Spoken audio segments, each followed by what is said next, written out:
Cour des comptes. Parlons de la Cour des comptes, messieurs Éric Brunet, Laurent Neumann. Voilà un bon sujet. Oui, rapport de la Cour des comptes, très bien, de beaux rapports que tout le monde consulte, et puis on les range dans un tiroir, et puis on passe au rapport suivant. À quoi sert la Cour des comptes, Éric Brunet? Eh bien, à nourrir la schizophrénie française. Il y a deux France. Il y a celle qui pense la réforme. C'est un joli mot, la réforme. Ça fait giscardien, la réforme. Alors, on est bien, on est moderne, on réfléchit, voilà. Il y a 1500 agences de l'État. Eh bien, la Cour des comptes, eh bien, propose d'enfermer une sur deux, etc. Elle fait du jus de crâne. Elle produit un jus de crâne très sophistiqué. Les politiques s'en emparent, de droite comme de gauche. Et puis, il ne se passe rien. Ça dure ça depuis des années. Qui a dénoncé la complexité de l'administration française? La Cour des comptes. Qui a dénoncé les doublons, les triplons, les quadruplons, et même, je vous assure que c'est vrai, les quintuplons? C'est dans les rapports de la Cour des comptes. Le mot quintuplon est dans les rapports de la Cour des comptes. Eh bien, c'est la Cour des comptes. Pour autant, ça n'est jamais suivi. Les dérives des faits, des finances publiques, les dépenses publiques, les dérives dénoncées, soulignées. Dénoncer, j'aime pas ce mot, mais souligné par la Cour des comptes, c'est permanent et rien ne se passe. Bon, alors, cher Jean-Jacques, défendez la Cour des comptes. Alors, je vais pas forcément la défendre sur tous les points, mais je vais quand même vous donner une petite information. Vous savez que sur les 3 dernières années, la Cour des comptes a émis 1924 recommandations différentes. Eh ben, figurez-vous qu'il y en a plus de 1300 qui ont été suivis totalement ou partiellement par les organismes concernés. C'est énorme, énorme. Et pourtant, vous avez quelques exemples et pourtant, je vais aller jusqu'au bout. Il se trouve que la Cour des comptes n'a pas de pouvoir de sanction, qu'elle n'a pas d'autre pouvoir que de nous mettre le nez sur toutes ces gabegies. Les rapports de la Cour des comptes, c'est l'almanach Vermeau de toutes les dérives de l'administration, des services publics, etc. Eh bien, malgré ça, malgré ce bon résultat, d'une certaine manière, ça fait 30 ans que l'État français, que les collectivités ont des déficits abyssaux, que la dette de la France a dépassé les 2000 milliards d'euros. Donc ça veut dire qu'il y a une explication.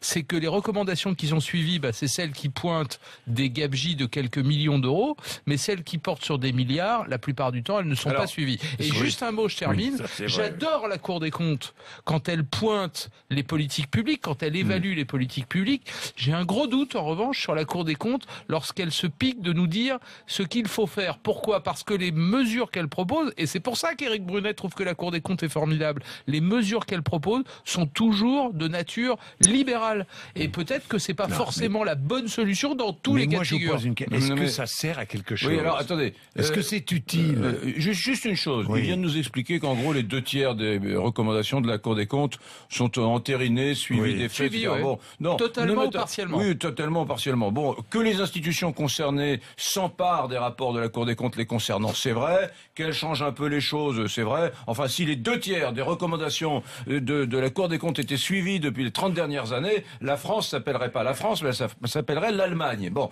on n'y est pas. Néanmoins, elle a une utilité, on peut s'interroger sur son utilité. D'ailleurs, a-t-elle vraiment une utilité autre que celle de lancer des alertes, entre guillemets? J'en suis pas convaincu. Le problème, c'est que elle serait utile si la puissance publique s'emparait des sujets qu'elle traite et disait effectivement, il y a 1500 agences de l'État, ça n'est pas les agences de l'État, Jean-Jacques.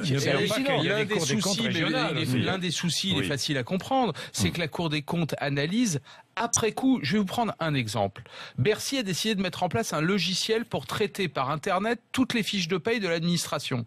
Ce logiciel, il a coûté 350 millions d'euros pour arriver à la conclusion que finalement, il était impossible de le mettre en place. Ces 350 millions d'euros, la Cour des comptes pointe cette gabegie, mais c'est trop tard. Le mal est fait. Donc, il n'y a rien d'autre à faire. Ce qui est extraordinaire, finalement, c'est l'ambiguïté qui traîne dans notre pays sur le mot réforme. Vous savez, quand on parle en France, par exemple, d'instituer le service national. En ce moment, on en parle beaucoup. Bon. Eh bien, à gauche.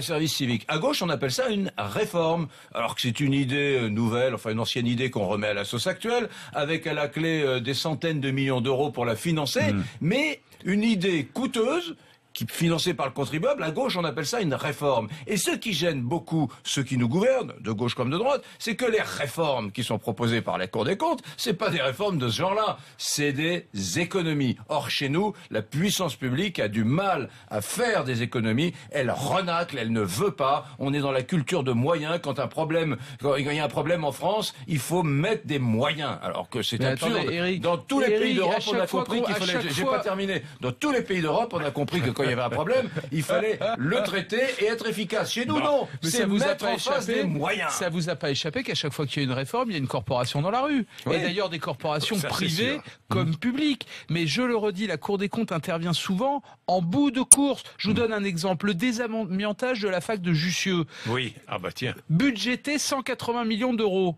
C'est toujours pas terminé. On en est déjà à une facture de 2 milliards d'euros. Je sais pas si vous vous rendez compte. 2 Mais c'est trop, milliards mais c'est trop d'euros. tard. C'est trop tard. Deux Non, mais aéroports à très peu de distance, à Dole et à Dijon. Il y en a un qui marche pas du tout et l'autre Ah, où les il vols a arrivent à préparé Jean ses sur dossiers. Mais attendez, Et je il les a lis les préparé ses rapports. dossiers. Parce que Et les de garde rapports, TGV mon dans cher l'Est. Eric, Oui, avant oui. de dire du mal, il faut les lire Mais ces vous avez rapports. raison, Et mais le bien problème, c'est sûr. que les gouvernants ne les lisent pas toujours. Bien, merci En messieurs. tout cas, Didier Migaud est mon idole. Bon, d'accord. Il est 7h55, c'est le président de la Cour des comptes. Il est 7h55. Vous êtes sur RMC, merci.